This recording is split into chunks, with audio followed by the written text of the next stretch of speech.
Dengar baik-baik, bukan Nas'at Latif bilang, Bu. Nabi, andai saja boleh manusia sujud kepada sesamanya manusia, maka kalian istri saya wajibkan cium kakinya itu suaminya.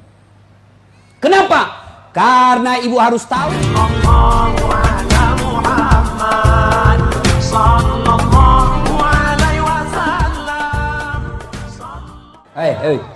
Bu, dengar dulu. Kenapa Nabi bilang begini? Andai saja boleh manusia sujud kepada sesamanya manusia, maka istri saya wajibkan sujud depan suaminya. Dengar baik-baik, bukan Nas'at Latif bilang, Bu. Nabi, andai saja boleh manusia sujud kepada sesamanya manusia, maka kalian istri saya wajibkan cium kakinya itu suaminya. Kenapa? Karena ibu harus tahu, dosa ibu kami para suami yang tanggung. Beda kami laki-laki dengan ibu. Ibu bikin dosa, ibu tidak puasa, ibu tidak sholat, meskipun suaminya ulama, suaminya penceramah, suaminya Senin Kamis puasanya, tahajud tiap malam, suaminya hafal Quran, tapi istrinya tidak baik agamanya. Kata Allah, ku ampusakum wa ahlikum narani. Kau suami, pimpin itu istrimu masuk neraka. Beda ibu-ibu, ditanggung oleh kami laki-laki. Suaminya tukang judi, suaminya pengedar narkoba, suaminya perselingkuh, suaminya pemakan haram, tapi istrinya istrinya baik, rajin sholat, taat sama suaminya, perintah suaminya diikuti.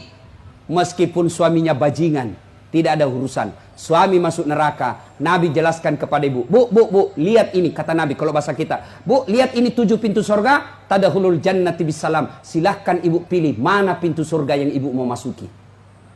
Itu enaknya jadi perempuan, ditanggung dosanya sama laki-laki. Beda kami laki-laki, ibu tidak tanggung dosa kami.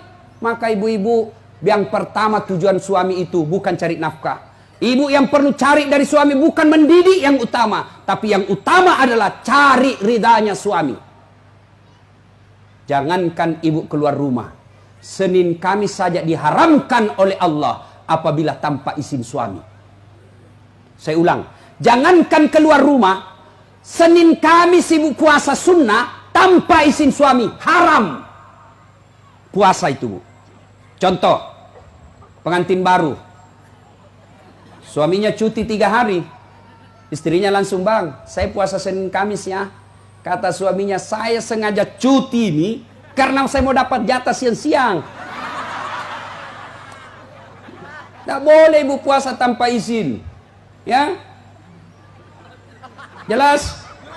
Jelas ibu? Jelas? Dengar lagi. Ada orang bertetangga, marah ini tetangga, lapor sama Nabi. Apa pasalnya? Sakit ini ibu tetangganya, dia datang panggil anaknya, seorang perempuan. Bu, ibu mamanya lagi sakit, datang pergi lihat ki. Apa kata ini ibu anaknya? Mohon maaf, suamiku pergi tugas, saya dilarang keluar rumah sebelum suami saya pulang. Sakaratil maut ini ibunya, datanglah ibu, sudah sakaratil maut ibumu, kau datanglah besuk dia. Saya minta maaf, saya mau sekali tapi suami saya belum pulang. Akhirnya meninggal, mau dimakamkan, datang lagi. Bu, sudah meninggal ibumu, kau datang yang terakhir kalinya. Mohon maaf, saya cukup berdoa. Kenapa? Suami saya belum pulang, saya tidak berani tinggalkan rumah. Marah yang manggil-manggil, dia pergi lapor sama Nabi. Ya Rasulullah, tetanggaku keterlaluan. Dari sakit, sakaratil maut, sampai meninggal, tidak datang lihat ibunya. Saya 3 kali datang memanggilnya. Kenapa kata Nabi? Dia dipesan sama suaminya, jangan keluar rumah sebelum pulang. Mendengar ini, apa Nabi marah? Subhanallah, Nabi justru menjelaskan, alhamdulillah diampuni seluruh dosa ibu yang meninggal karena punya anak yang taat sama perintah suaminya. Ada ibu-ibu bayangkari begitu sih? Ada? Yang banyak saya lihat baru 10 menit pergi suaminya juga keluar juga dia apa? Dia tawaf satu komplek. Dia keliling satu komplek. Masya Allah.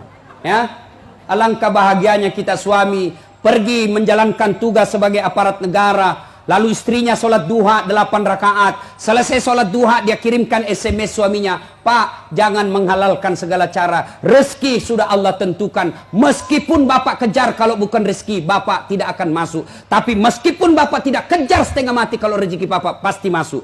Bapak, jangan menghalalkan segala cara. Salam sayang selalu dari istrimu di rumah. Bahagianya. Itu suami kalau dapat SMS begini, Bu, dia kasih lihat itu semua di kantor di Polsek. Lihat kau istriku, istri yang soleha. Pernah SMS begitu suaminya, Bu? Pernah? Paling SMS, jangan lupa singgah beli gas. Masih baik kalau gas, kalau pembalut. Saya pernah rasakan ini, Pak. Saya pulang tak siang malam-malam, tiba-tiba mamanya cek SMS. Ustadz, habis pembalut. La haula wala quwata illa billah. Saya singgah di warung, saya berdoa, mudah-mudahan tidak ada yang kenal saya. Begitu saya bayar, tiba-tiba ada ibu bilang, Ustadz beli pembalut. Langsung aku bilang, biar Mi, daripada saya melahirkan. Pak, Bapak juga jangan tipu suami istri. Pak, jangan pernah nipu istri. Alasan rapat, ternyata pergi merapat. Saya dipanggil komandan, ini namanya istri kasihan kalau sudah lapor, komandan, lah iya Pak, silakan lari. Ternyata pergi merapat. Pak, kadang saya ditanya, Ustadz kenapa pangkat golongan saya tidak bisa sekali baik Ustadz? Rezeki saya bilang, Bapak dosa sama istri. Gimana Allah mau bukakan pintu rezeki kalau orang yang setia menunggu Bapak di rumah Bapak khianati? Ya? Masih ingat waktu menikah?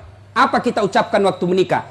Bapaknya bilang begini yang perempuan, saya nikahkan engkau dengan anak gadisku ini dengan mahar tunai karena Allah. Siapa yang kita jadikan mahar? Siapa yang kita jadikan jaminan? Tunai karena Allah. Kita ambil anak gadisnya orang, dihalalkan anak gadisnya orang atas nama Allah. Allah yang kita jadikan jaminan. Kapolres saja Bapak jadi jaminan. Kalau Bapak salah gunakan, dipindah Bapak, Pak. Kalau perlu dipecat. Saya atas nama Kapolres ini diminta untuk, padahal itu bohong. Marah Kapolres, Pak. Apalagi Allah. Maka Bapak kalau sengsara hidupnya, susah rezekinya, koreksi. Mungkin Bapak terlalu banyak mengkhianati istri. Gimana Allah mau bukakan pintu rezeki? Kalau istri suka marah-marah, Bapak, kalau istri suka marah-marah, rumusnya diam. Jangan, kalau istri marah, minta penjelasan, lebih diam. Kalau perlu makan obat tidur. Karena itu perempuan kalau dia sudah marah, dijelaskan, tidak jalan otaknya, Pak. Apalagi kalau dia bilang, pokoknya, sudah diam saja, Pak. Dijelaskan tidak masuk akal. Sudah dijelaskan, tidak ungkit lagi yang 10 tahun yang lalu. Kenapa dua? ini semua ini. Sudah lewat 7 tahun, masih tidak ungkit-ungkit lagi. Pada dia bilang, sudah minta berhenti mak. Bertengkar, itu dulu. Maka lebih Bapak minum obat tidur. Kalau dia ngomel, Pak, maklumi saja. Kenapa? Dengar baik-baik. Ada sahabat Nabi, waktu itu Umar bin Khattab presiden. Suka ngomel dan marah istrinya. Maka suaminya mau lapor sama Umar supaya dipanggil, dimarahi sama Umar, presiden. Begitu dia mau lapor sama Umar, dekat dari rumah Umar, dilihatnya Umar juga dimarahi sama istrinya. Pulang dia bilang, presiden aja dimarah, pulang dia. Besok ketemu sama Umar, ya Amirul Mukminin, saya lihat Anda kemarin marah-marah sama istri, diam-diam saja, senyum. Dengar bapak-bapak, dengar para lelaki. Apa jawaban Umar? Begitulah cara saya berterima kasih kepada istriku yang telah hamil, melahirkan dan menyusui anak saya. Jangan lupa subscribe, like, and share.